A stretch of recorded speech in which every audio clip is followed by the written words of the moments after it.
Hello नमस्कार दोस्तों। तो कैसे हैं आप लोग? उम्मीद करता हूँ सब ठीक होंगे, एकदम कुशल मंगल और एग्जाम की तैयारी जोरों से करते होंगे। जैसा कि पता है आप लोगों को बेटा, इसमें हम मॉडल पेपर कर रहे थे जो कि यूपी एमएसपी की जो साइट होती है वेबसाइट, उस पर यूपी बोर्ड द्वारा जारी किया जाता है। और उसमें हमने खंड आ कर लिया था। खंड आ में क्या होते हैं? सभी विकल्पीय प्रश्न होते हैं, बहुविकल्पीय, जो कि आते हैं बेटा टोटल 20। प्रत्येक एक अंक का होता है। वो हमने सारे कंप्लीट कर लिए थे। और आज हम करेंगे खंड बा। खंड बा में आते हैं बेटा, सबसे पहले पहला वाला आता है जो सभी खंड कीजिए, जिसमें आते हैं टोटल 6 प्रश्न आते हैं, का से लेकर चा तक। इनको हल करेंगे। ये होते हैं बेटा 2-2 अंक के। उसके बाद 5 प्रश्न करने होते हैं हमको 4 अंक के। फिर 3 प्रश्न करने होते हैं हमको 6 अंक के। तो आज हम चालू करेंगे सबसे पहले बेटा 2 अंक वाले प्रश्न, जो कि हैं 6। इस पार्ट में इनको सबको समाप्त कर देंगे एकदम, फिर बढ़ेंगे अगले। मेरा नाम है अनुकूल गंगवार और स्वागत करता हूं आपका अपनी यूट्यूब चैनल बोर्ड सारथी में। तो बिना किसी देरी के बेटा चालू करते हैं सवाल नंबर का से। तो ये बेटा हमारा सवाल नंबर का लिखा है, दर्शाइए कि 3√2 एक आपर्य संख्या है। पेपर में ऐसा सवाल आपर्य में संख्या का एक सवाल जरूर आएगा। या तो वो ऐसे आता है कि रूट दर्शाइए कि √2 आपर्य में है, √3 आपर्य में है, या √5 आपर्य में है। या फिर इस तरह से भी आ जाता है कि 3√2 आपर में है, 2√3 आपर में है, 2√3। इस तरह से भी सवाल आता है। तो अगर इस तरह वाला आएगा तो जो हिंदी मैंने यहाँ लिखी है या जिस तरह से मैं बताऊंगा सेम उसी तरीके से करना है। इस तरह का सवाल हम पिछली वाली वीडियो में कर चुके हैं, तो उनमें देख सकते हैं आप लोग। बाकी बेटा इसको चालू करते हैं। जैसे पहले जो भी दिया होगा उसको मान लेंगे आपर में पूछा है तो पर में मान लेंगे, ठीक उल्टा लिख देंगे। माना 3√2 एक परमेय संख्या है, आपर में थी, हम इसका ठीक विरोधाभास मानेंगे, यानी उल्टा मान लेंगे कि ये कैसी संख्या है, एक परमेय। उसके बाद बेटा हम साफ साफ जानते हैं कि √2 तो एक कैसी आपर में संख्या है। क्योंकि 3√2 एक परमेय संख्या है ऐसा हमने मान लिया है, इसका मतलब परमेय संख्याएं क्या होती हैं? वे संख्या जो a/b, ऐसा लिख सकते हैं p/q के रूप में लिखी जा सकती हैं, जहां a व b क्या होते हैं बेटा पूर्णांक, और बटे वाली संख्या कभी बराबर नहीं होती 0 के। तो सेम ऐसे लिख सकते हैं 3√2 हमने क्या मानी? परमेय। इसका मतलब लिख सकते हैं कि ये बराबर होगी a/b के, जहां a व b सहभाज्य पूर्णांक होंगे और b बराबर नहीं होगा 0 के। इतना लिखने के बाद बेटा ये लिखा था ना 3√2 बराबर a/b। अगर इस √2 को यही रहने दें तो ये 3 कहाँ चला जाएगा? बटे में। ये √2 को यहीं रहने दोगे तो 3 कहाँ चला जाएगा? बटे में। अब एक चीज हमें पता है कि a, b और 3 एक पूर्णांक है, ये सब जानते हैं। 3 एक क्या बेटा? पूर्णांक। a व b पूर्णांक है, ये हमने यहाँ लिख रखा है, तो लिख देंगे 3a व b क्या है बेटा? पूर्णांक। अब ये जो a व b पूर्णांक है और इसके साथ में क्या लिख दिया? 3, ये भी पूर्णांक है, तो ये पूरा एक पूर्णांक हो गया, ऊपर एक पूर्णांक हो गया। और ये यहाँ बता चुका हूं मैं बेटा, ऊपर भी पूर्णांक नीचे भी पूर्णांक। अगर लिखे बटे में, इसका मतलब वो संख्या क्या कहलाती है? परमेय। परमेय संख्या होती है जो a/b के रूप में लिखी जा सकती है। इसका मतलब जो a/3 भी है वो एक क्या कैसी संख्या हो जाएगी? परमेय। तो लिख देंगे a/3 भी एक परमेय संख्या है। अगर ये परमेय है तो परमेय के बराबर भी जो संख्या लिखी होगी वो भी तो परमेय संख्या ही होगी। इसका मतलब तब √2 भी एक परमेय संख्या होगी। लेकिन हम जानते हैं साफ साफ √2 कैसी संख्या? आपर में। अगर ये आपर में है तो ये वाली भी कैसी होनी चाहिए? आपर में संख्या होनी चाहिए। अब जो हमने माना था बेटा वो सरासर गलत हो गया, क्योंकि ये √2 आपर में, तो ये भी कैसी होनी चाहिए? आपर में। लेकिन ये कैसी बन रही है? पर में। तो लिख देंगे अर्थात हमारी परिकल्पना गलत है, अतः 3√2 एक आपर में संख्या है। बेटा जैसा ये लिखा है सेम यही 4-5 लाइनें लिखी जाएंगी, चाहे सवाल में संख्या कुछ भी हो। अगर यहाँ 3√2 की जगह आ जाए 2√3, तो रूट वाली की जगह रूट वाली बदल दो इसमें, और जो पूर्णांक दिया वो पूर्णांक की जगह बदल सकते हो। बाकी बेटा ये नोट कर लो, फिर बढ़ते हैं अगले सवाल की तरफ। वाला सवाल नंबर खा लिखा है, बिंदु 4, और -2, -3 को जोड़ने वाले रेखाखंड को। इसका मतलब सॉल्यूशन लिखेंगे सबसे पहले। बेटा लिखा है कि 4, -1 और 2, -3 को जोड़ने वाले, यानी इन दोनों बिंदुओं को जोड़ने के लिए एक रेखाखंड है कोई, ये रेखाखंड इन दोनों बिंदुओं को जोड़ रहा है। जोड़ने वाले रेखाखंड को समत्रिभाजित यानी बराबर 3 भागों में करने वाले बिंदुओं के निर्देशांक ज्ञात कीजिए। तो 3 भाग बना लो इसके बराबर, पहले 1 1 2 3। अब ये 3 भाग जो बराबर बट रहे हैं वो कितने बिंदुओं से बट रहे हैं बेटा? 2 से। तो पहले वाले को मान लेंगे P, दूसरे को मान लेंगे Q। अब इनके निर्देशांक भी लिख दो। एक के मान ले रहे हैं बेटा x, y और एक के मान ले रहे हैं x डैश, y डैश। एक बिंदु P है x, y और एक बिंदु Q है x डैश, y डैश। अभी करना क्या है? सभी भाग बराबर हैं, 1 2 3। ये 1 है तो ये भी 1 होगा, ये भी 1। तो लिख देंगे सबसे पहले बिंदु P के लिए, बिंदु मेरी प्यारी बिंदु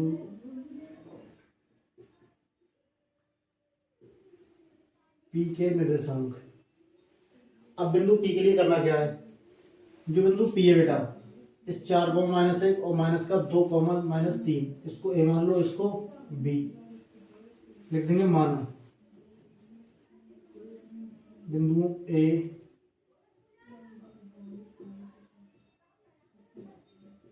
व B को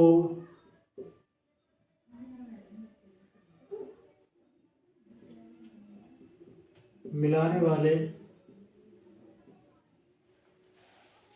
रेखाखंड को बिंदु P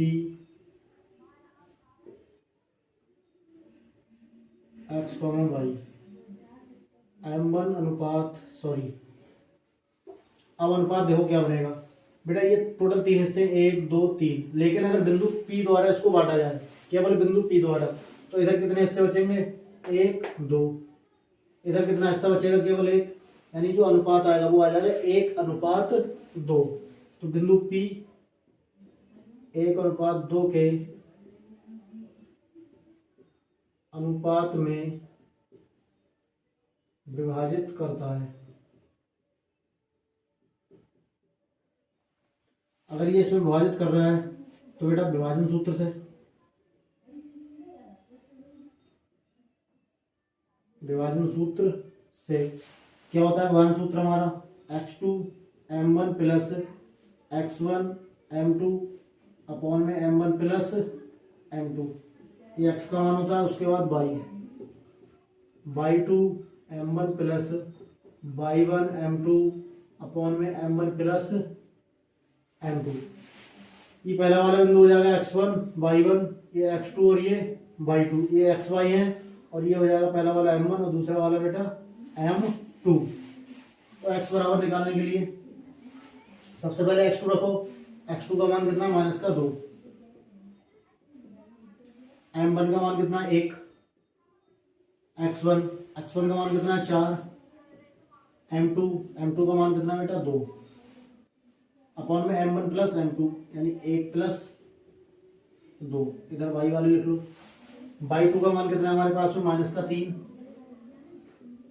m1 का मान 1, y1 का मान है हमारे पास में -1, m2 का मान है हमारे पास में बेटा 2 बटे में m1 प्लस m2 यानी 1 प्लस 2।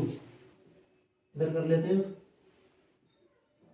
x बराबर 2 की गुणा 1 से करेंगे तो 2 एकम 2, 4 दूनी 8 बटे में 2 और 1 3। y बराबर 3 एकम 3, 2 एकम 2 और 2 और 1 3। बेटा 8 में से 2 घटाओ, कितना आएगा? 6 बटे में 3। -3 और -2 माइनस का 5 बटे में 3। तो यहाँ से x बराबर आ जाएगा 3 दूनी 6, y बराबर आ जाएगा -5 बटे 3। तो बिंदु P के निर्देशांक, बिंदु P x, y के निर्देशांक, x1 y के निर्देशांक क्या जाएंगे बेटा हमारे पास में 2 कॉमन माइनस का 5 बटे में 3। सेम इसी प्रकार से अब निकाल देंगे क्यू के, तो लिख देंगे इसी प्रकार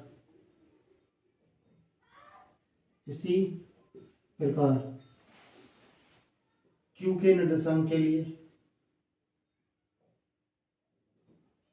क्यू के निर्देशांक के लिए बेटा x1 y1 x2 y2 तो सेम रहेगा, बदलेगा क्या केवल अनुपात। क्यों? अभी तक जो अनुपात था हमारा वो हो जाएगा बेटा 1:2 था, लेकिन जैसे ही बिंदु Q की बात करेंगे तो Q यहाँ बैठा है ना। अब इस साइड में कितने हिस्से रह गए 1 2, इधर हिस्सा रहेगा केवल 1, तो इधर 2 और इधर 1, तो अभी जो अनुपात आएगा अनुपात m1 अनुपात m2 वो आ जाएगा 2:1। वही सेम काम करना है बेटा विभाजन सूत्र से।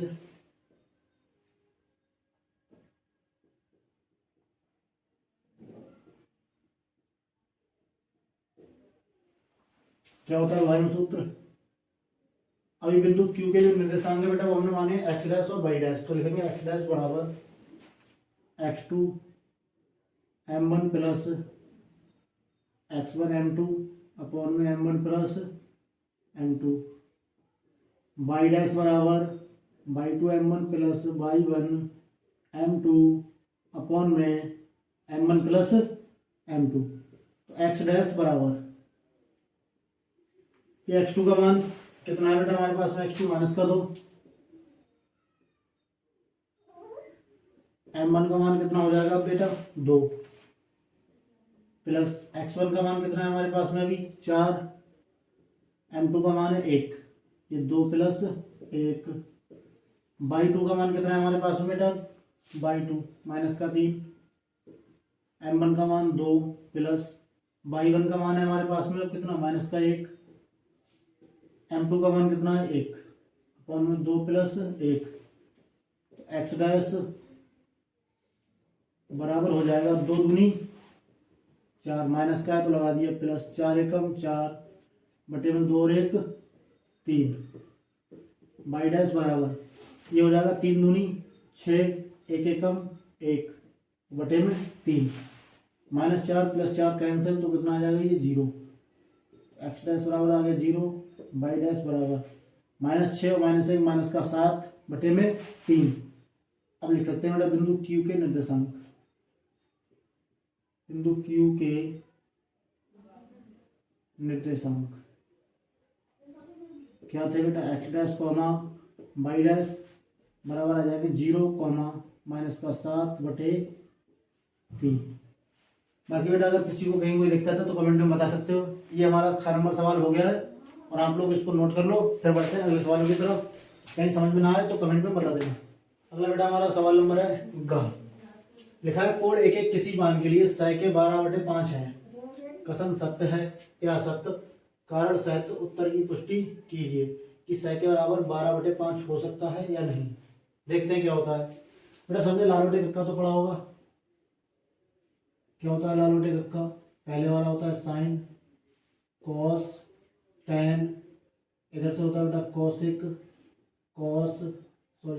कॉसिक सैक और ये कॉट। हमारे पास दिया है सैके बराबर 12/5। सैके बराबर किसके होता है? सैके बराबर होता है बेटा कर्ण बटे आधार, कर्ण और बटे में आधार।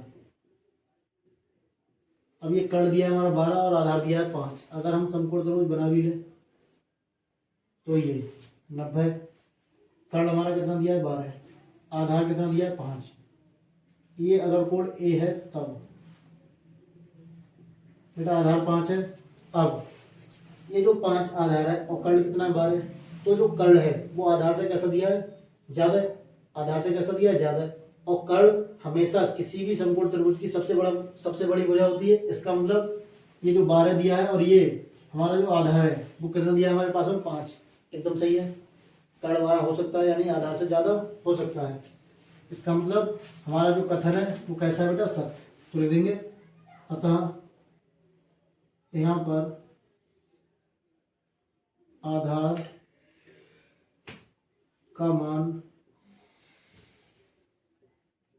कर्ण से कम है, या लिख सकते हैं कर्ण बड़ा है आधार से, अतः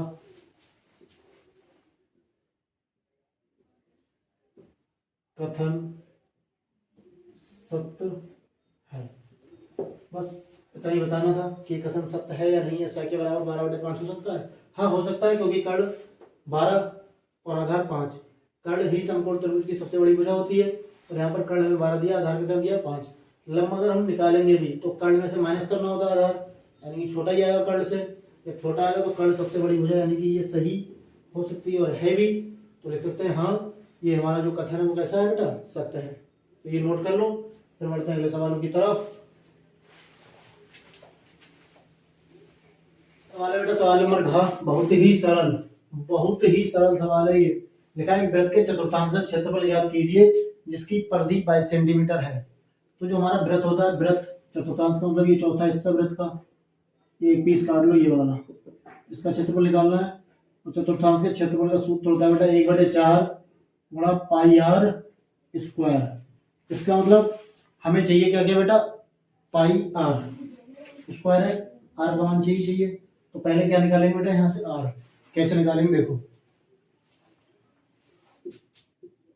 हमारे लिए दी है परिधि, लिखा है जिसकी परिधि 22 सेंटीमीटर है, यानी कि वृत्त की परिधि 22 सेंटीमीटर दी है।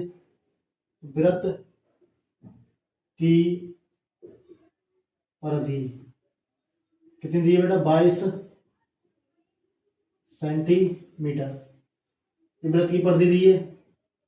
और जो हमारी वृत्त की परिधि होती है उसका सूत्र होता है बेटा 2 पाई आर बराबर 22। हमें आर चाहिए, इसका मतलब ये पाई और ये 2 दूसरी साइड में चला जाएगा, तो आर बराबर ये 22 और ये पाई का आएगी बटे में, और 2 भी आ जाएगा बटे में। आर बराबर 22 बटे पाई का मान भी कितना होता है 22/7 गुणा में 2, 22 से 22 कैंसिल, ये सबसे नीचे वाला कहाँ जाएगा ऊपर, और बटे में कितना आ जाएगा 2। तो आर बराबर आ जाएगा हमारे पास में 7/2 सेंटीमीटर। ये किसका मान आ गया बेटा, आर का। हमें निकालना है चतुर्थांश का क्षेत्रफल, तो ले देंगे वृत्त के चतुर्थांश का क्षेत्रफल क्या होता है बेटा, 1/4 पाई आर स्क्वायर, पाई का मान वही 22/7, आर स्क्वायर, आर का मान कितना 7/2, स्क्वायर लगाया तो इस मान को कितनी बार लगाओगे बेटा, 2 बार। काटो, जो कट रहा है 7 से 7 कैंसिल, 2 से काटोगे 11 दूनी 22, ऊपर आएगा बेटा 11 गुणा 7 और बटे में 4 दूनी 8, 11 7 हो जाएगा 77 और बटे में क्या आएगा बेटा 8। 8 से भाग कर लो 77 को, कितनी बार चला जाएगा, 8 ने 72, 5 बचेगा, पॉइंट लगाओगे, 0 बढ़ाओगे, 8 छंग 48, 2 बचेगा, पॉइंट है 0, 8 दूनी 16, 4 8 पंजे 40। तो हमारे पास क्षेत्रफल आ जाएगा बेटा 9.625 सेंटीमीटर स्क्वायर। ये हो जाएगा हमारे वृत्त के चतुर्थांश का क्षेत्रफल, जिसमें वृत्त की परिधि दी थी बेटा 22 सेंटीमीटर। ये नोट कर लो, फिर बढ़ते हैं अगले सवाल की तरफ। अगला बेटा हमारा ये सवाल नंबर यहाँ जो कि है प्रायिकता का, लिखा है पीई, यानी कि प्रायिकता दी है बेटा किसके, ई के घटित होने या ई होने की प्रायिकता कितनी दी है बेटा, 0.05। देखो लिखा पी होने, पी यानी कि प्रायिकता, और ई के होने की कितनी दी है हमारे पास में 0.05। पूछा जाए ई नहीं की प्रायिकता, ई नहीं की प्रायिकता, तो प्रायिकता में बेटा एक सूत्र पढ़ा होगा तुमने, प्रायिकता किसी भी घटना के घटित होने की लिखी जाती है पी ई से, और घटित ना होने की प्रायिकता लिखी जाती है ई डैश से, और दोनों का योग होता है बेटा 1। तो एक पूछा है यहाँ पर, होने की प्रायिकता दी है घटना की, और घटित ना होने की प्रायिकता हमसे पूछी है, तो लगा देंगे घटना के घटने प्लस ना घटने घटना के ना घटने यानी पी ई डैश का योग कितना होता है 1। पी ई का मान कितना आएगा मेरे लाल 0.05 प्लस ई ना होने की प्रायिकता लिख लो पी ई डैश बराबर 1। पी ई डैश बराबर 1। ई प्लस का इधर आगे किसका हो जाएगा माइनस का। तो पी ई डैश यानी ई के ना होने की प्रायिकता रहेगी बेटा हमारे पास में 0.9 और 5। तो ये हमने सवाल नंबर यहाँ कर लिया जो कि चैप्टर नंबर 14 का था। अगला बेटा हमारा सवाल नंबर 4 लिखा है यदि बिंदु Q 0,1 बिंदु P 0,1 दिया बिंदु Q है कोई 0,1 बिंदु P और R से समदूरस्थ है। समदूरस्थ का मतलब समान दूरी पर है। तो बिंदु P मान लेना यहाँ है जिसके निर्देशांक दिए 5,-3। बिंदु R जिसके निर्देशांक दिए बेटा x,6। इन दोनों से समान दूरी पर है। कौन बिंदु Q। अगर ये समान दूरी पर है तो बिंदु P से लेके Q के बीच की दूरी बिंदु Q से लेके बिंदु R के बीच की दूरी दोनों बराबर होंगी क्योंकि कहा गया समदूरस्थ है। जितना P से दूर है उतना ही R से। अगर समान दूरी पर है इसका मतलब इन दोनों के बीच की दूरियां कैसी होंगी बराबर। तो कर देते हैं कर देंगे बेटा बिंदु P 5,-3 बा Q 0,1 के बीच की दूरी बराबर होगी बिंदु Q 0,1 बा R x,6 के बीच की दूरी का सूत्र लगा दो। यहाँ पर क्या होता है बेटा x2 - x1 का स्क्वायर प्लस y2 - y1 का स्क्वायर। इधर भी लगा दो x2 - x1 का स्क्वायर प्लस y2 - y1 का स्क्वायर। अभी बेटा पहले को x1 y1 दूसरे को x2 और y2 सेम इधर पहले को x1 और y1 दूसरे को x2 और y2। x2 का मान कितना है हमारे पास में 0 माइनस x1 का मान 5 y2 का मान 1 y1 का मान है बेटा -3 माइनस और माइनस प्लस हो जाएगा। x2 का मान है हमारे पास में x x1 का मान है 0 स्क्वायर। फिर हमारे पास y2 का मान है 6 माइनस y1 का मान है 1 इसका भी स्क्वायर कर दो। 0 माइनस 5 आएगा स्क्वायर है लगा दोगे 3 और 1 4 का स्क्वायर। x में से 0 हटाओगे x का स्क्वायर 6 - 1 5 तो उधर आएगा हमारे पास 5 का स्क्वायर। ये बेटा 5 का स्क्वायर कितना हो जाएगा 25 4 का 16 x का स्क्वायर x प्लस 5 का स्क्वायर 25। दोनों तरफ से रूट हटाना है तो दोनों तरफ वर्ग कर दो लिख देंगे दोनों ओर वर्ग करने का। इधर लिख दे रहा हूं बेटा ब्रैकेट में लिखा है अंदर 25 + 16 और इधर x² + 16 वर्ग किया तो इधर भी कर दो इधर भी वर्ग स्क्वायर से यानी वर्ग से वर्गमूल कैंसिल हो जाएगा तो इधर बचेगा 25 + 16 इधर x² प्लस यहाँ पर 25 बेटा गलती है 16 क्या है 25 से 25 कैंसिल x² बराबर आ जाएगा 16। हमें चाहिए x स्क्वायर को दूसरी साइड में ले जाओ तो बदलेगा प्लस माइनस रूट में और 16 का रूट कितना होता है बेटा 4 तो यहाँ से x के 2 माने जाएंगे 1 प्लस का 4 और 1 माइनस का। इसे नोट कर लेंगे सभी बच्चे अच्छे से।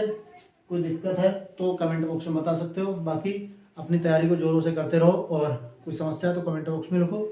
तब तक के लिए थैंक यू धन्यवाद। मिलते हैं बेटा अगले वीडियो में जिसमें करेंगे हम 4 अंकों वाले सवाल। Bye bye.